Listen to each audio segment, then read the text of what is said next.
let's hit our next question here. Guys, I was telling you in the Slack, I got an email from UnitedHealth today. That's our insurance company, health insurance. And they told me I had a new insurance benefit. It's kind of exciting. And I might sign up for it. I get the Peloton app, the $13 a month version, right? Not the version with the live stuff for your bike, since I don't have a Peloton bike. But I get it for free. They're going to pay for it for me. I think that's pretty cool. For owners of a Peloton who are United Healthcare insurance customer, they can take that $13 a month and they can apply it as a credit towards their all access memberships. That's pretty neat. So you just got me thinking about this connected fitness, right? And it's funny because I think about like the economics of the gym industry. It's kind of flipped upside down, right? They want 100% of people to pay and keep paying, but they only want like 20% of them to actually be actively involved with coming to the gym because their operating models are kind of built that way.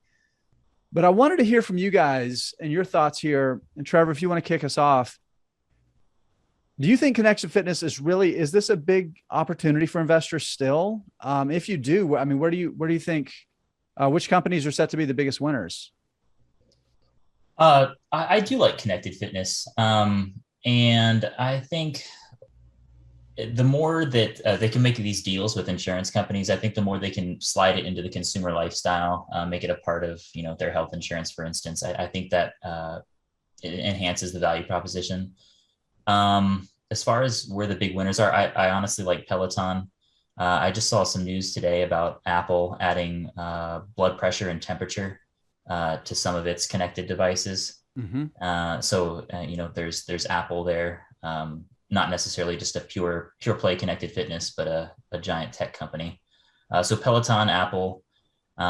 I do think there are some headwinds, and I think some of these companies might have gotten a boost from the pandemic. I mentioned earlier, so I go to the gym regularly, and I think there's a lot you can do at a gym that you can't really do on a Peloton bike at your house. So right. I do think there's a market for connected fitness, but I don't think it's maybe as big as some people tend to believe. Sometimes I don't think, if you lower the price of a Peloton bike, you're going to empty out the gym and get everybody, working out at home. I think there's some people that like to run outside and get their cardio like that. I think there's some people that like to use weights in a gym. But as a supplemental or an additional piece of home equipment, I like Peloton. So, and I wish I had that option through my insurance. Yeah, it's kind of cool. I'm interested if we keep it though, because we're moving and the insurance is different in Massachusetts than California. So I don't even know if it'll still be around for me in 45 days. We'll have to wait and see. Jeremy, what do you think about this space? Actually, I know a little bit about what you think about this space, but I just want to see you eat some crow.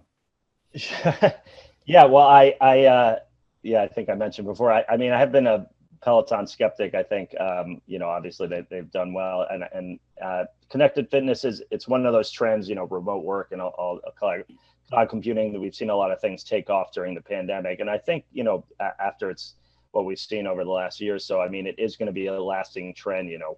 It's pretty cool that you can do almost any workout class remotely. You don't have to go to a gym or a yoga studio or whatever, people were doing before the pandemic. I do think, as far as Peloton itself, and I think this is a really cool deal with United Healthcare, and it's great benefit as a member, and it's great for Peloton, and it's cool that United Healthcare is doing that for its members.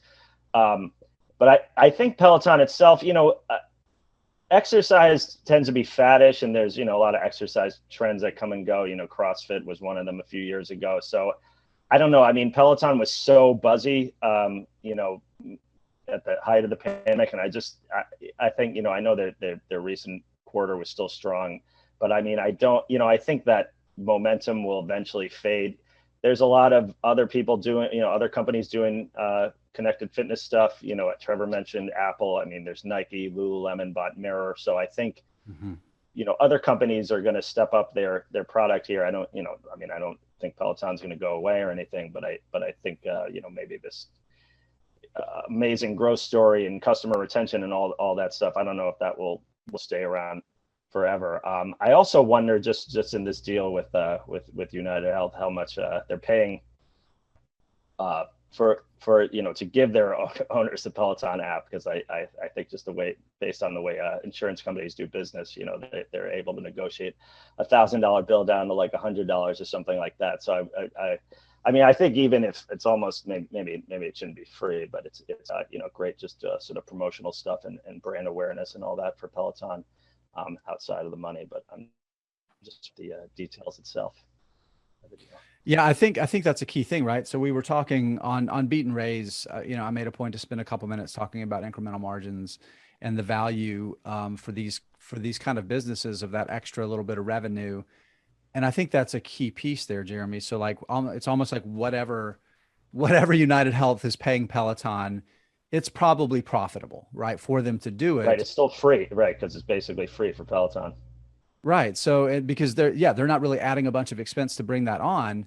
And if it leads somebody to buy a Peloton, a bike or a tread, or any of their products, and step up to that all access pass, all of a sudden the economics get even better, right? So it's like the best marketing in the world, where an insurance company is giving you a little money to give something to somebody for free that could lead to more sales.